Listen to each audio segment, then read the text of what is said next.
पोल इस समय नजर आ रहा है। सुपर एग्जिट पोल क्या कुछ कहता है अदिति, क्योंकि लगातार हम आंकड़े दिखा रहे हैं और नंबर गेम का बिहार चुनाव में पूरा खेल है।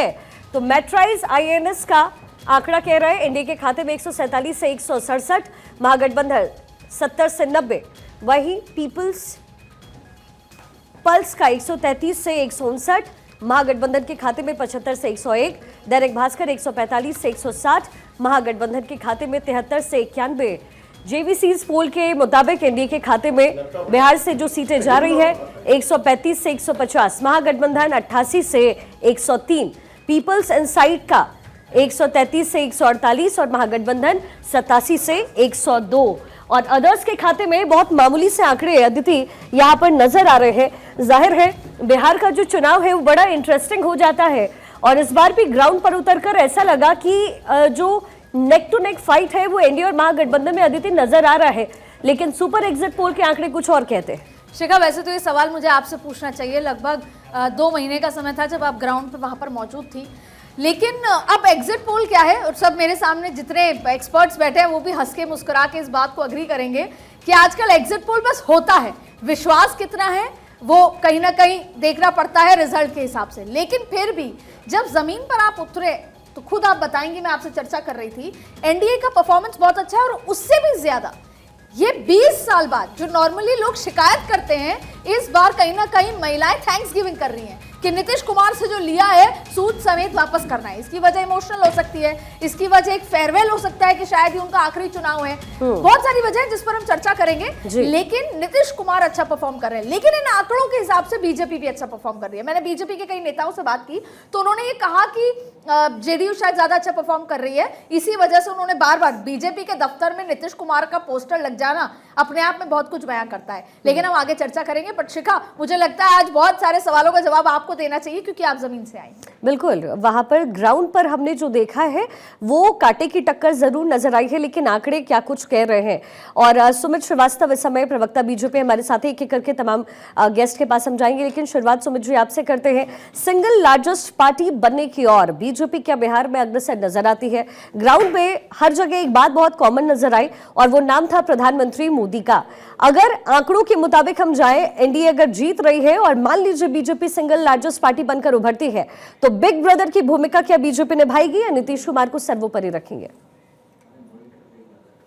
पहले भी कहा कि हम लोग माननीय मुख्यमंत्री नीतीश कुमार जी के नेतृत्व में और प्रधानमंत्री जी के मार्गदर्शन में चुनाव लड़ रहे हैं और नीतीश जी हमारे नेता है, वही हमारा नेतृत्व कर रहे हैं। इसमें कहीं कोई संशय नहीं है। एनडीए में जो एक बार निर्णय ले लिया जाता है उस पर हम कायम रहते हैं। हम पांचों दल, पांचों पांडव एक साथ लड़ रहे हैं, नीतीश जी के नेतृत्व में लड़ रहे हैं, नीतीश जी ही हमारे नेता है, इसमें कोई संशय करने की जरूरत किसी को नहीं है। शिखा, मैं एक बार इनसे बस छोटा सा एक बात पूछना चाहती हूँ। एक समय था जब अमित शाह जी ने ये कहा था कि भैया पहले चुनाव हो जाने दीजिए, फिर सारे विधायकों से पूछकर चेहरा तय होगा, और फिर ऐसा क्या हुआ कि मंच पे से धर्मेंद्र प्रधान अपने इंटरव्यू में कह रहे हैं, मंच पे अमित शाह कह रहे हैं कि नीतीश कुमार ही चेहरा होंगे, वही मुख्यमंत्री होंगे। कुछ हुआ है क्या सर?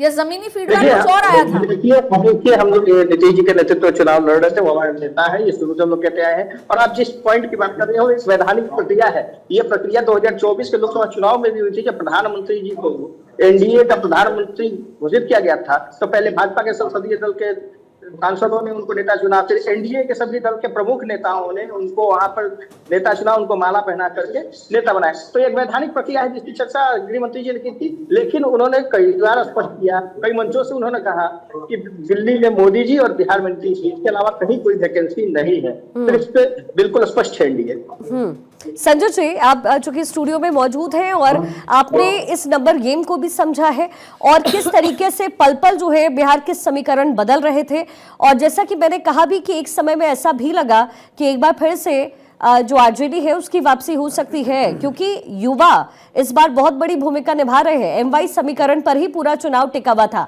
ये जो नंबर गेम आप देख रहे हैं, जो आंकड़ा देख रहे हैं संजय जी, की आपको उम्मीद थी ऐसा होने वाला है? शिखा, देखिए, आप ग्राउंड जीरो पे थी और मैं आपको मॉनिटर कर रहा था। आप काफी दिन वहाँ पे लोगों से इंटरव्यू किया और आप अच्छी तरह जानती हैं। यहाँ तक आंकड़े की बात है, मुझे बिल्कुल सरप्राइज नहीं, वेल एक्सपेक्टेड था। देखिए, अगर आप पहले फेज ही देखेंगे तो पहले फेज में ही एज ले लिया था एनडीए ने, और एनडीए ने एज इसलिए ले लिया था कि बीजेपी ज्यादा पाएगा, ऐसा कुछ नहीं। बीजेपी जितनी सीट पाई थी उसको रिटेन कर ले तो हम कहेंगे उसके लिए उपलब्धि है।